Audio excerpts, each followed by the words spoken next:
But I think that what Netanyahu did was very happy about was that in a certain way, Trump legitimized the idea of ethnic cleansing. It used to be the case in the past where the Israelis themselves hardly ever talked about ethnic cleansing because, again, it's a morally reprehensible strategy.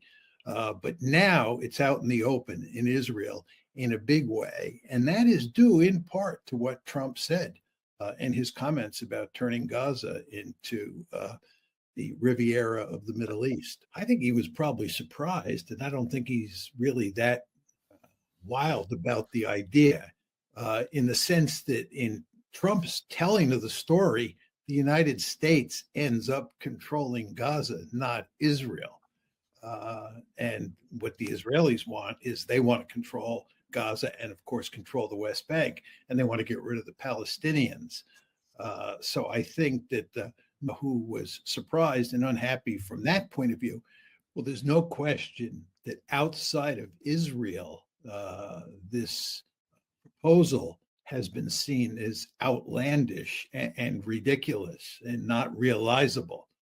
And there are even a good number of people inside Israel and, of course, inside the United States who understand that it is morally bankrupt and unworkable. So I think there's hardly any doubt that this is not going to work.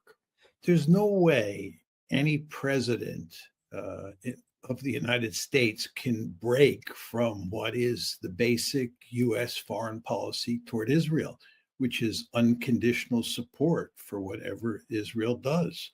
The Israel lobby is surely the most powerful lobby in the history of the United States. And there's no way any president can wander off the reservation and pursue a policy that is seen as fundamentally at odds with what Israel wants. So you should expect Trump to basically act like Joe Biden. And if Kamala Harris had been elected, she'd act like Biden and the way Trump is acting.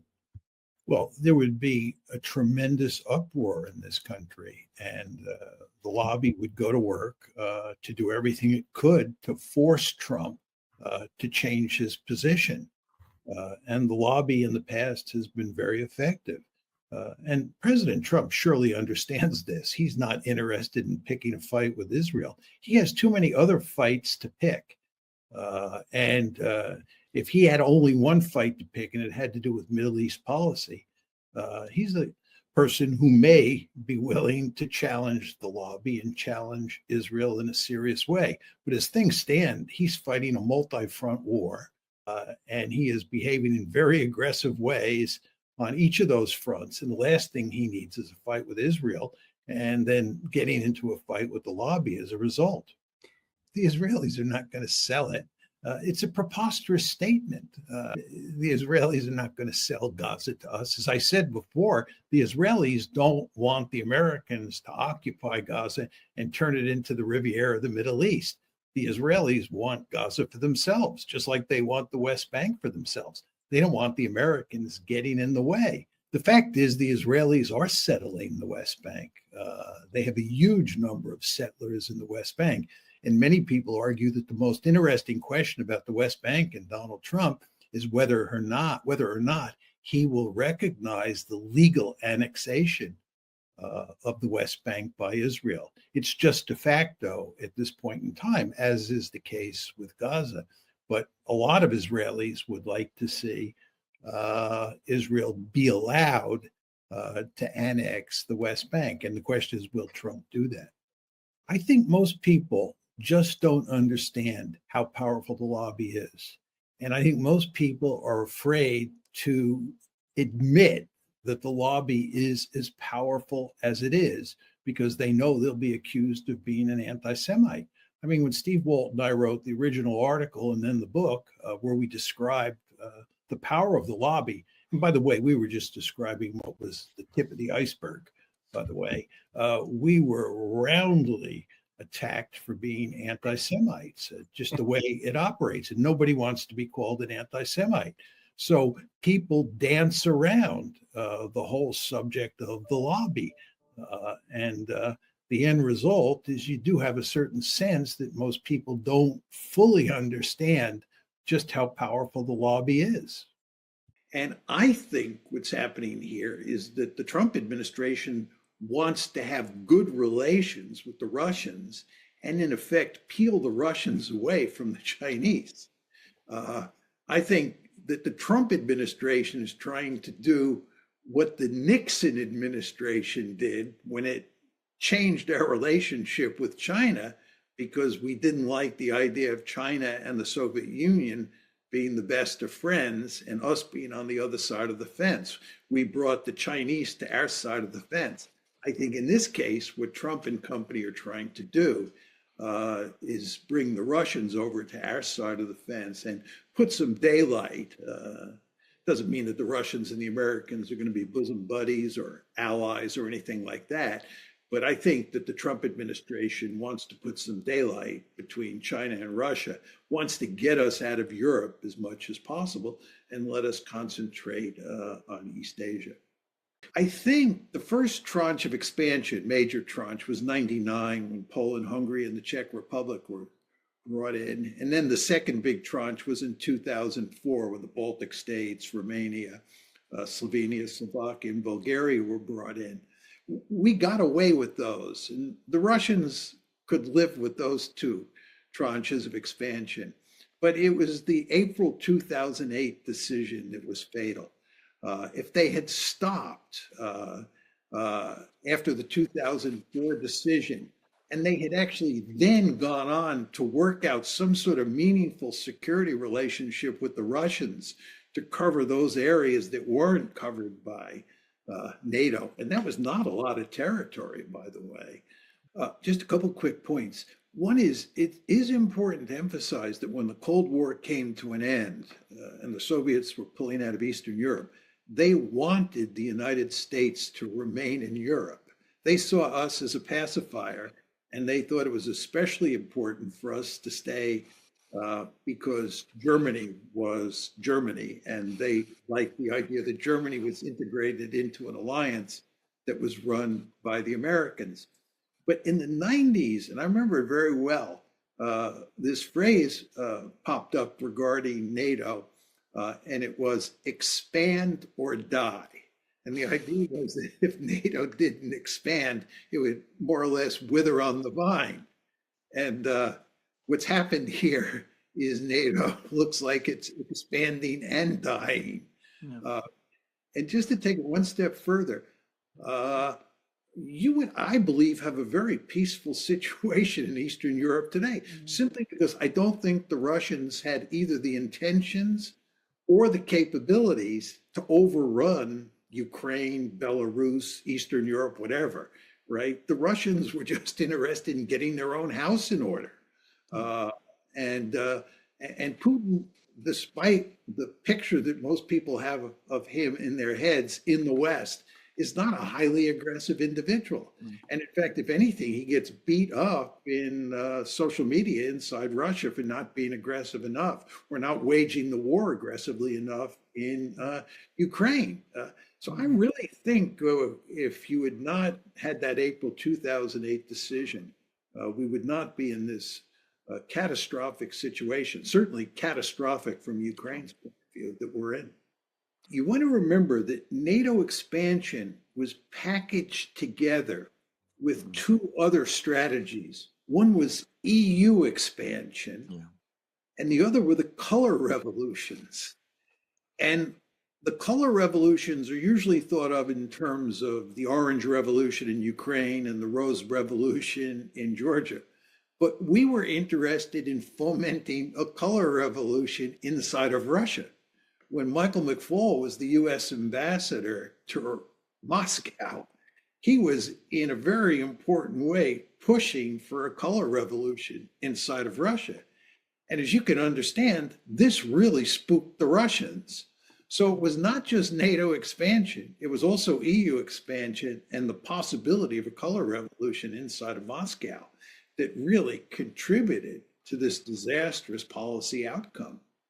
Hegseth made it very clear yesterday that the United States is not going to provide a security guarantee to Ukraine, that it's the responsibility of the Ukrainians, or excuse me, it's the responsibility of the Europeans and other non-Europeans to provide security for Ukraine moving forward.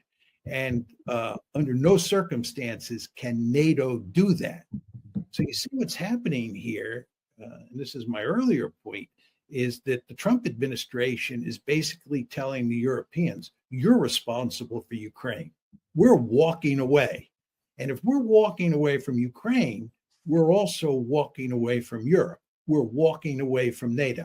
Now, I'm overstating the case, but there is a large element of truth in what I'm saying here. But the point is, there's going to be no security guarantee without the United States. You need the United States to have a security guarantee. In fact, you need NATO to have some sort of security guarantee. And what Hegseth is saying, I mean, you want to understand how radical those comments were.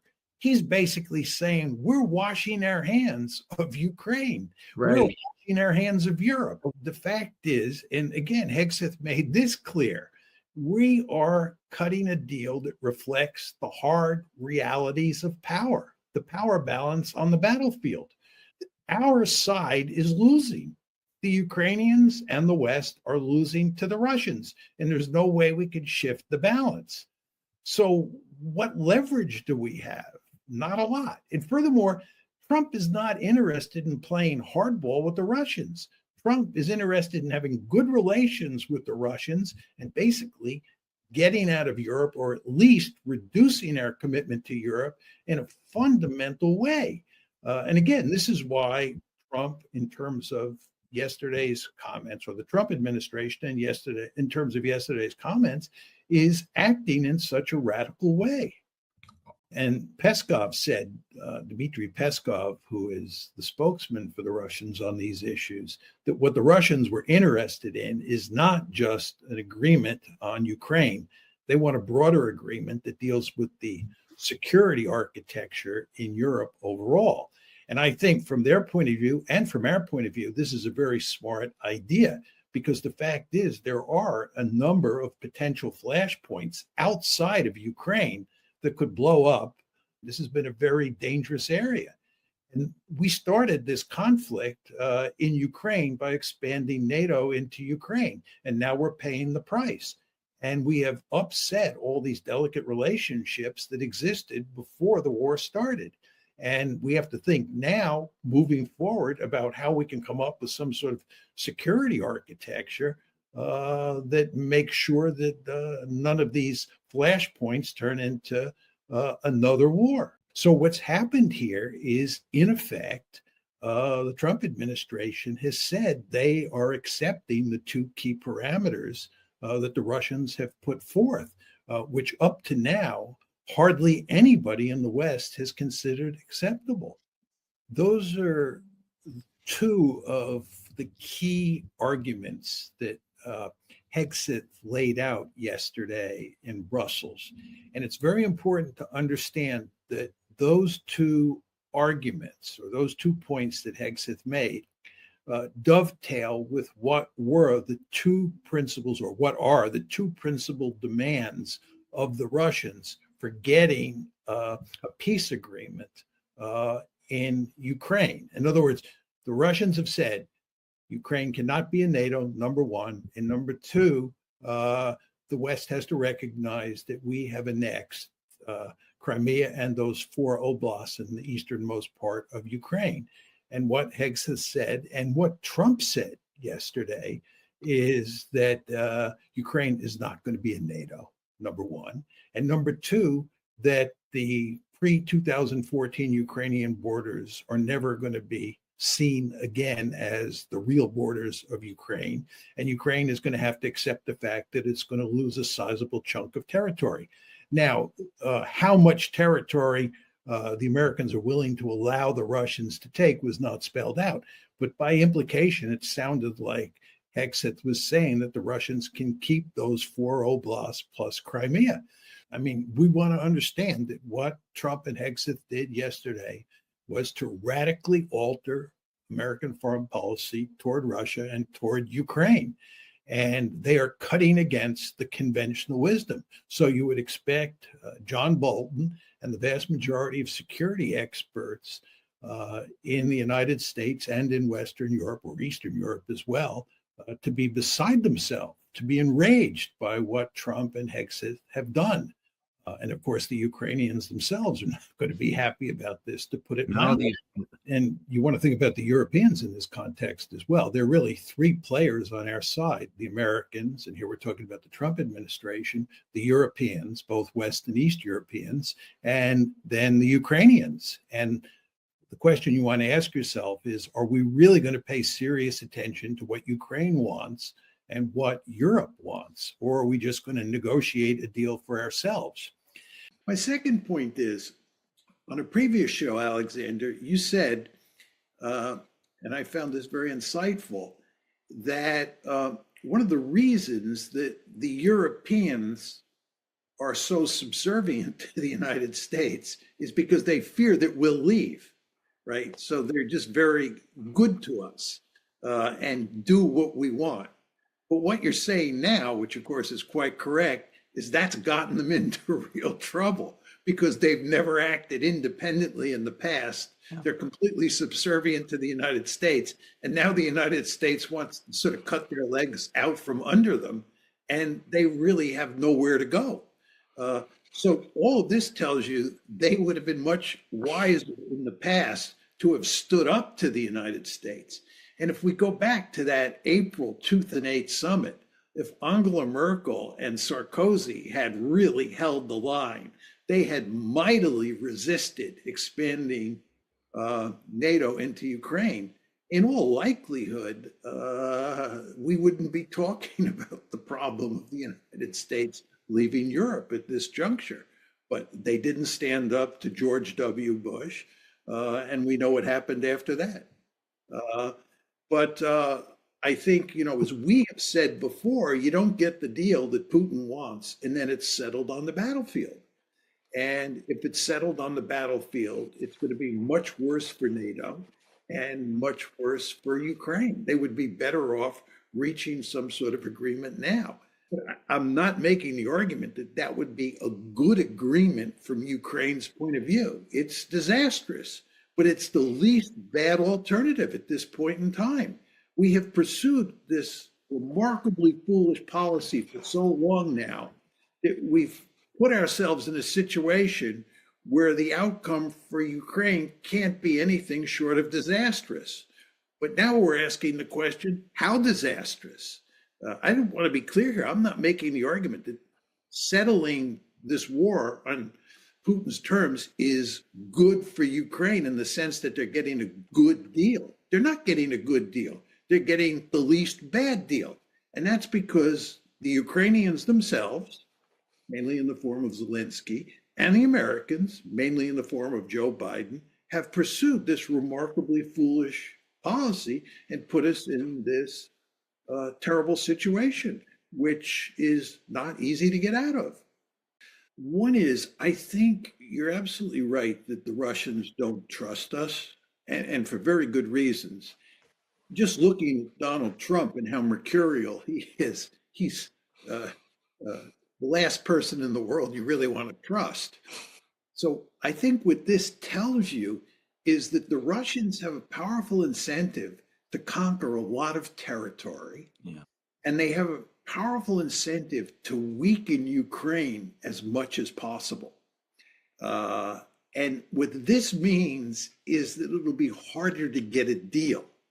The Russians are not going to be generous because it's not in their strategic interest to be generous when you're dealing with the United States of America, because the United States will take advantage of you.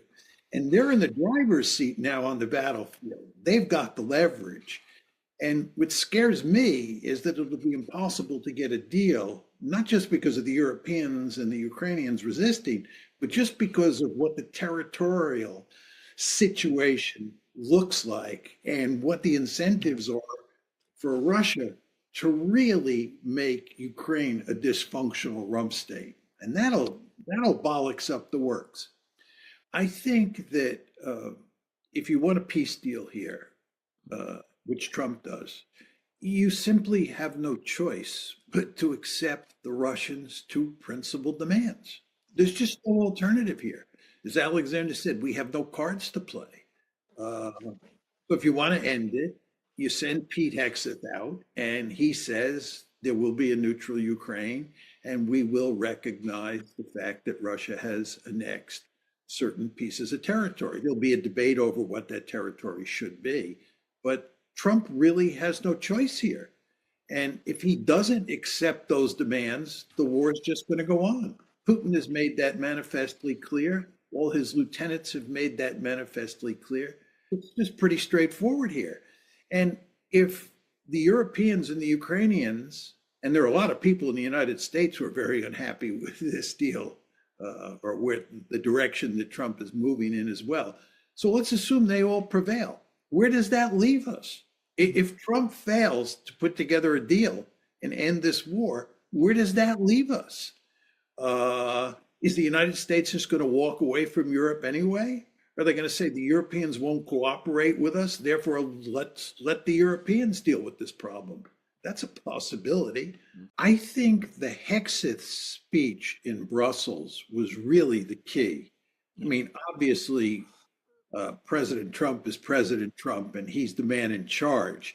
But they sent Hegseth out to deliver a very clear message. His words were carefully crafted.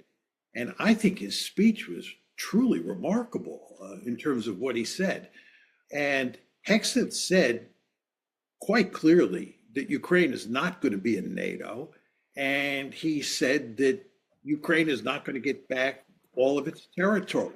Now, he didn't stipulate exactly how much territory the United States would be willing to concede to the Russians, but I think it was implicit that those 4 oblasts plus Crimea are gone.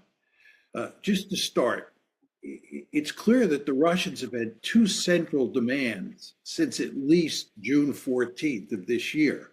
One is that Ukraine will be a genuinely neutral country. It won't be in NATO, either de jure or de facto. And number 2, that the West and Ukraine will recognize the annexation of those 4 oblasts in the east of Ukraine, plus Crimea. So in a very important way, Hegseth, who was speaking for the administration, was saying that we accept the 2 principal demands that the Russians make. And that is a major turnaround. I certainly didn't expect it. And it opens the possibility that you'll get an agreement here. But to take this a step further, and Alexander, of course, was getting at this, there's another big dimension to this aside from Ukraine per se, and that is the Americans' relationship, or the United States' relationship with Europe. And basically, Hegseth said, if a security guarantee is given to Ukraine, it does not include the United States of America. The Europeans give that security guarantee.